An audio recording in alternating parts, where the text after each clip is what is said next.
Hello అందరికీ welcome back to Dolly dumplings. ఇవాళ video వచ్చేసి బంగాళదుంప వడియాల్ని ఎలా చేసుకోవాలో ప్రాసెస్ ఏందో క్లియర్గా చూసే ముందు ఫస్ట్ టైం మన ఛానల్ ఎవరైనా చూస్తున్నట్లయితేనో ప్లీజ్ సబ్స్క్రైబ్ చేసుకోండి. ఈ వడియాల్ని ఈజీగా 1 year వరకు స్టోర్ చేసుకోవచ్చండి. అలాగే చిన్నపిల్లలు వీటిని చిప్స్ లాగా చాలా బాగా ఎంజాయ్ చేస్తారు.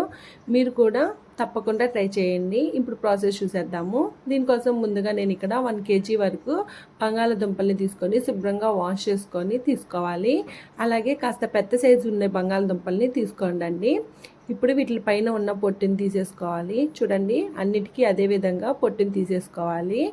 ఇప్పుడు ఆలూ స్లైసర్ని తీసుకొని ఈ బంగాళదుంపల్ని నేను వీడియో క్లిప్లో చూపించే విధంగా కాస్త గట్టిగా నొక్కి పెట్టి కట్ చేసుకోవాలి. మీరు చాక్తో కట్ చేసుకున్నట్లయితేను అన్నీ ఈక్వల్గా రావండి. దానికోసమే ఆలూ స్లైసర్తో కట్ చేసి తీసుకోవాలి. అలాగే వీటిని బాగా సన్నగా కట్ చేసి తీసుకోవాలండి. అదేవిధంగా అన్ని బంగాళదుంపల్ని ఈ విధంగా కట్ చేసి తీసుకోవాలి. ఇప్పుడు వీటిని పక్కకుంచేసి ఒక బౌల్లోకి వాటర్ని తీసుకొని మనం కట్ చేసి పెట్టుకున్న ఈ బంగాళదుంప స్లైసర్లని వాటర్లో వేసుకోవాలి. వాటర్లో వేసుకోవడం వల్ల ఇవి కలర్ చేంజ్ అవ్వండి. ఇప్పుడు వీటిని పక్కకుంచేసి స్టవ్ ఆన్ చేసుకొని కాస్త వెడల్పుగా ఉన్న కడాయి పెట్టుకొని వాటర్ని పోసుకొని మూత పెట్టి బాయిలింగ్ అయ్యే వరకు మరిగించుకోవాలి. ఇప్పుడు ఇందులో 1/2 టేబుల్ స్పూన్ వరకు సాల్ట్ వేసుకోవాలి. సాల్ట్ని మీరు ఎక్కువ వేసుకున్నట్లయితేను ఈ బంగాళదుంప వడియాలు ఎండిన తర్వాత మరీ సాల్టీగా అయిపోతాయండి. ఇప్పుడు మనం ముందుగా స్లైస్ చేసి పెట్టుకున్న బంగాళదుంప స్లైసెస్ని వాటర్లో వేసుకొని మంటని హై ఫ్లేమ్లో ఉంచి ఒకసారి బాగా మిక్స్ చేసుకొని 2 నిమిషాల పాటు ఉడికించుకోవాలి. మీరు ఊరకనే కలిపినట్లయితేను ఈ బంగాళదుంప స్లైసెస్ విరిగిపోయే ఛాన్సెస్ ఉంటుంది. అలాగే 2 నిమిషాల కన్నా ఎక్కువ ఉడికించుకోవాల్సిన అవసరం లేదండి. మీరు మరీ ఉడికించేసుకున్నట్లయితేను ఇవి ఎండిన తర్వాత ఫ్రై చేసుకున్నప్పుడు కరకరలాడుతూ ఉండవండి.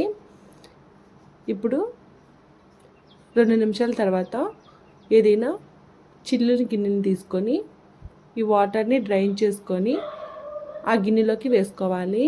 ఈ గిన్నెలో వేసుకోవడం వల్ల ఎక్సెస్ వాటర్ ఏమైనా ఉన్నా కూడా వచ్చేస్తుందండి.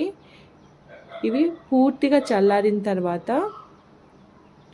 ఏదైనా కాటన్ క్లాత్ మీద ఈ బంగాళదుంప వడియాల్ని విడివిడిగా ఒక్కొక్కటిగా వేసుకొని ఎండకి ఎండబెట్టుకోవాలండి.